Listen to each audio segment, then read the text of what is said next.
તમે કહી રહ્યા છો કે આ દુનિયા ઓછામાં ઓછી ચાલી તો રહી છે. શું ખરેખર ચાલી રહી છે કે હવે બિલકુલ વિનાશના આરે આવી ગઈ છે?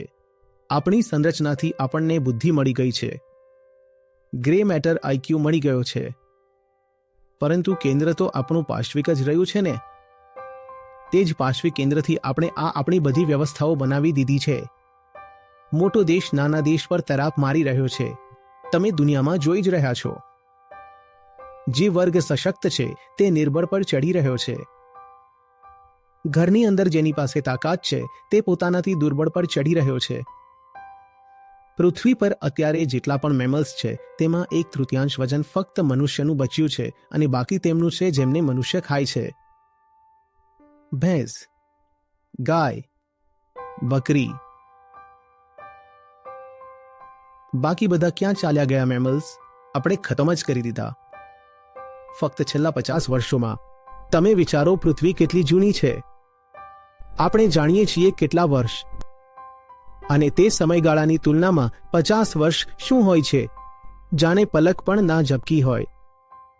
માત્ર 50 વર્ષમાં આપણે જંગલોમાંથી 75% વન્યજીવન મિટાવી દીધું.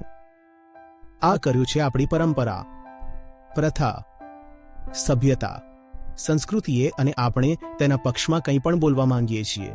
સ્ટેટસ કો ના જે સમર્થકો હોય છે તે હંમેશા એમ જ કહે છે કે અરે આજ સુધી જે જૂના નિયમો કાયદા રહ્યા તેના જ કારણે તો જુઓ આજે મેડિકલ ટેકનોલોજી છે, આ રસ્તા છે, આ ગાડીઓ છે, આ કપડાં છે, આ માઇક છે, આ પુસ્તકો છે, આ જ્ઞાન છે. તો એવું થોડું છે કે જે જૂનો પ્રવાહ ચાલી રહ્યો છે તે બિલકુલ જ નકામો હતો. હું કહી રહ્યો છું કે તમારી દ્રષ્ટિ બહુ લોકલ થઈ રહી છે, બહુ સાંકડી થઈ રહી છે. ડૂમ્સડે ક્લોક છે તે 85 સેકન્ડ પર સેટ કરવામાં આવી છે. મધ્યરાત્રિથી હમણાં જ જાન્યુઆરીમાં કદાચ. તેનો મતલબ સમજો છો?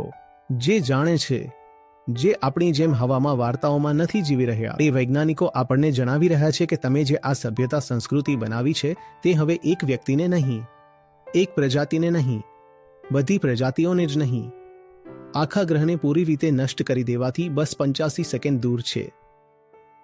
આ કર્યું છે આપણે આજ સુધી જૂની વ્યવસ્થાને ચલાવીને. શું તે પ્રજ્ઞાવાન પુરુષોની બનાવેલી વ્યવસ્થા છે?